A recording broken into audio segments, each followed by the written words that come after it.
एक तो सच्चा, तेरा नाम सच्चा, कण कण में समाये हुए, हे अविनाशी पुरुष परमात्मा, तू सदा सदा सच है। असंख्य आत्माएं तुझसे उत्पन्न होती हैं, जन्म मरण में लगी हुई वे सब तेरी ही परिक्रमा करती रहती हैं, तेरे चारों तरफ घूमती रहती हैं। तू मालिक सारे जग का, सच्चा तेरा नाम, जिस दिल में तेरा चांदना, वो जग में सुल्तान। गगन गुंबद से चांदना आवे है दिन रात,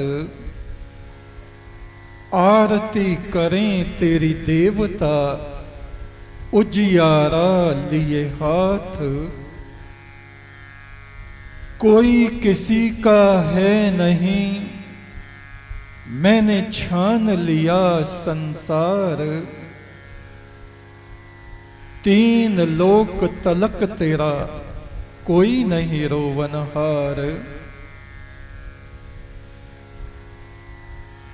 जीवन और मौत के घाट हैं दो,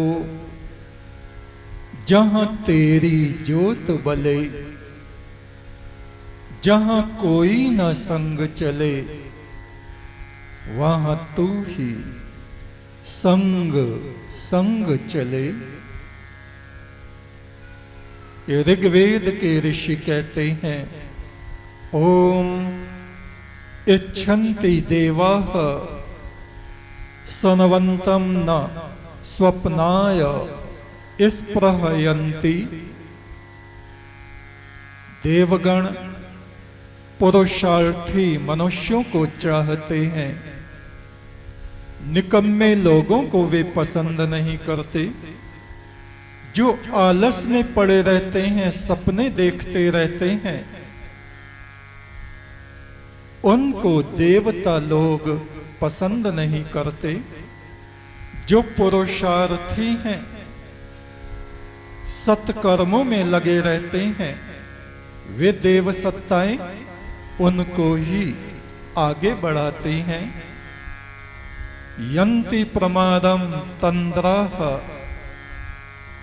आलसी मनुष्य पड़े पड़े पाप आचरण में लगे रहते हैं, उनका चिंतन अशुद्ध मलिन हो जाता है, उनकी वाणी भी अशुद्ध और मलिन हो जाती है, उनके कर्म भी मलिन हो जाते हैं। जिस कारण से पुण्य कर्मों को न करने के कारण वे अपने जीवन में भी दुख भोगते हैं और बाद मृत्यु के भी अंधलोकों में चले जाते हैं।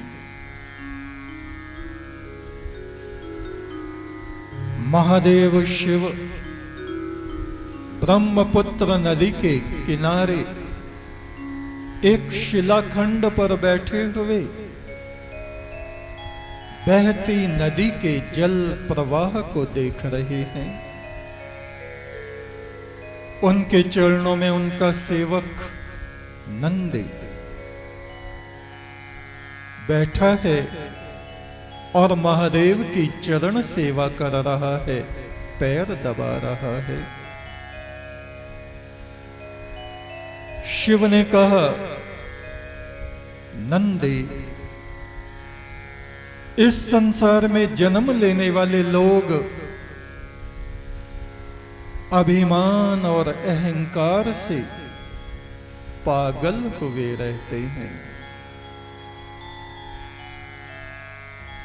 उनका अस्तित्व कैसा है, ये मैं तुम्हें बताता हूं। एक वन में एक हाथी था। गुजर रहा था। एक नदी को उसे पार करना था। वहां एक पुल भी था। उस हाथी के ऊपर एक मक्खी आके बैठ गई। भिन भिन करने लगे। कहा, हाथी भाई कहां जा रहे हो? मेरा घर भी आगे ही पड़ता है। सोचा चलो तुमसे कुछ बातचीत हो जाएगी, सफर आराम से कट जाएगा। पर हाथी के इतने बड़े बड़े कान होने पर भी उसे मक्खी की आवाज कहां सुनाई पड़ती है। हाथी ने कोई उत्तर नहीं दिया, चुपचाप चल रहा है। मक्खी ने कहा, हाथी भाई क्या तुम साधु बन गए हो? मौन व्रत रख लिया है, बोलते नहीं हो? बोलेगा तो तब जब उसके कान में कोई आवाज जाएगी। चलो कोई बात नहीं, तुम मौन हो तो मौन रहो। देखो सावधान, आगे पुल आ रहा है और पुल पर जरा सावधानी से चलना। हम दो का वजन है, तुम्हारा और तुम्हारे ऊपर मेरा। ऐसा ना हो दो के वजन में ये पुल चरमरा कर टूट जाए। और यदि पुल ऐसा गड़बड़ाने लगे तो तुम मुझे कह देना, मैं अपने वजन को ऊपर हवा में उठा लूंगी, ऊपर ऊपर उड़ती चलूंगी। हाथी को उसकी बात सुनाई ही नहीं पड़ रही थी। उसे पता भी नहीं था कि तेरी पीठ पर कोई मक्खी बैठी है। और वो तो सहज रूप में पुल के ऊपर से गुजरा, पुल को पार कर गया। अब मक्खी हाथी के कान के पास आई और कहा, ठीक है हाथी भाई, अब मैं तुमसे विदा हो रही हूं। मेरा घर पास में ही आ गया है। कोई काम पड़े, कोई जरूरत मेरी पड़े तो मुझे जरूर बताना। तुम्हारे साथ मेरा सफर बड़ा अच्छा कटा है। और मक्खी उड़ गई। हाथी को पता भी नहीं चला कोई मक्खी उसके ऊपर बैठी थी, कुछ बोल रही थी, उसने कुछ कहा। शिव ने कहा, नंदी ऐसे ही कोई जीव आत्मा मनुष्य इस पृथ्वी लोक में आता है। इतना विराट विश्व ब्रह्मांड है और वो सोचता है, भाई मैं तो मैं ही हूं। और वो शोर मचाता है समाज में, लोगों के बीच, अरे तुम मुझको देख रहे हो या नहीं? तुम मेरी बातों को सुन रहे हो या नहीं? कौन सुन रहा है? कौन देख रहा है? लोगों को अपनी ही परेशानियों से फुर्सत नहीं, अपने ही मन की व्याकुलता उनको व्यथित किए रहती है। इस नक्कार खाने में तोती की आवाज को कौन सुनता है? कोई नहीं सुन रहा। किंतु मनुष्य का अभिमान, उसका गुमान, उसका भ्रम उसको जीवन भर ठगता रहता है। और वो सोचता है तूने बड़े भारी काम कर डाले, दुनिया में तू आया, तूने ये किया, ये किया, ये किया, ये किया। और फिर जैसे मक्खी बोलती है, अच्छा भाई हाथी भाई अब मैं चली, कुछ काम हो तो बताना। अपने को बड़ा महत्वपूर्ण समझते हुए हम संसार से विदा हो जाते हैं और जीवन मृत्यु के इस क्रम में उस महाकाल जो जीवात्माओं को इस जन्म मरण की अग्नि के यज्ञ में सामग्री की तरह झोंकता रहता है, वो किसी की परवाह नहीं करता।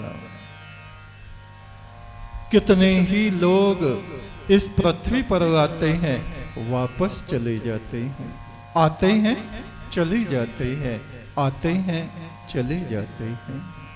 हाँ, वे मनुष्य धन्य हैं जो दूसरों के दुखों में काम आवे। वे मनुष्य धन्य हैं जो दूसरों की पीड़ाओं को समझें। वे मनुष्य धन्य हैं जो अपने अहंकार अभिमान को नष्ट करके एक तरफ डाल के प्रत्येक मनुष्य की सेवा के लिए तत्पर होते हैं, तैयार रहते हैं। ऐसा ही हम सबको होना चाहिए। शिव ने कहा, नंदी एक और छोटी सी कहानी सुनो। इंसान कितनी गफलत में रहता है। इस मनुष्य ने तृष्णा रूपी मदिरा पी रखी है, भांग का नशा इसको चढ़ा हुआ है। इसको अच्छे की, बुरे की, शरीर की, आत्मा की, परमात्मा की, देव सत्ताओं की कुछ भी पहचान नहीं। एक घोड़े वाला घुड़सवार, पहले जमाने में घोड़ों पे चढ़ के यात्रा किया करते थे। एक घुड़सवार शाम होने को आई, सूर्यास्त हो गया और एक गांव करीब था। उस गांव में पहुंचकर एक अच्छे व्यक्ति के मकान के सामने घोड़े से उतरा। कहा, भाई मैं यात्री हूं, मुसाफिर हूं, आपके यहां रात्रि विश्राम करना चाहता हूं। पहले लोग बड़े सरल हृदय होते थे, आज भी सरल हृदय हैं ग्रामीण क्षेत्रों में, और कोई भी आए उसका स्वागत अवश्य करते हैं। आइए आइए, चाहे वो कुछ गड़बड़ भी करके चला जाए, कोई बात नहीं। अतिथि का जरूर हमारे देश में सत्कार होता है। अतिथि देवो भव। और जिस व्यक्ति के यहां वो अतिथि हुआ, वो आदमी भांग पीने वाला था। उसने भांग पी रखी थी। उसने अपने मेहमान का स्वागत किया, सत्कार किया, आइए आइए आइए। और भांग के नशे में घोड़े को एक पेड़ से बांध दिया और उस व्यक्ति को, मुसाफिर को घर में ले जाके बैठाया। बैठिए बैठिए बैठिए, ये बिस्तर है, विश्राम कीजिए। और आगे से दरवाजा बंद करके ताला लगा दिया घर का। और घोड़े के आगे जब भोजन का समय हुआ तो जो घर में रोटियां बनी थी, दाल बनी थी, चावल बने थे, वो सब ले जाके घोड़े के सामने रख दी। खाओ भैया, खाओ भैया। और वो खिड़की में से देख रहे हैं, मेरे घोड़े का बड़ा सत्कार कर रहा है, पूरियां खिला रहा है, सब्जी खिला रहा है, खीर रखी हुई है। उस मुसाफिर ने चिल्ला के कहा, अरे भैया मेरी भी तो बात पूछ लो, मुझे तो तुमने मकान के अंदर बंद कर दिया, कुछ एक आध रोटी मुझको भी दे दो, पानी मुझको भी दे दो। पर सुनता कौन है? उसने तो भांग पी हुई थी, और भांग के नशे में वो क्या देखता था कि मैंने मकान के अंदर तो घोड़े को बंद कर दिया, सुरक्षित है, कहीं भागेगा नहीं। और ये मुसाफिर पेड़ के नीचे बैठा है और यहां मुझे इसकी सेवा करनी है। उल्टा विपरीत ज्ञान। ऐसे ये हमारा शरीर तो घोड़े की तरह है, आत्मा इसका मुसाफिर है, इस पे सवार है। शिव ने कहा इन जीवात्माओं ने ऐसी भांग पी रखी है माया की, शरीर को तो खिलाते पिलाते रहते हैं, इस घोड़े को खिलाते हैं, और जो आत्मा है वो रात दिन पुकारती रहती है मेरी बात तो सुन ले, मेरी बात तो सुन ले। कौन सुनता है? कोई नहीं सुनता। शिव ने कहा नंदी तुम्हारे एक पिछले जन्म का मैं वृतांत बताता हूं। नागपट्टनम साम्राज्य में गरुड़ ध्वज नाम का राजा राज्य करता था। वहां उसके यहां एक विद्वान ब्राह्मण राजपुरोहित हुआ, बड़ा धैर्यवान, क्षमावान, विनम्र, धर्म का आचरण करने वाला।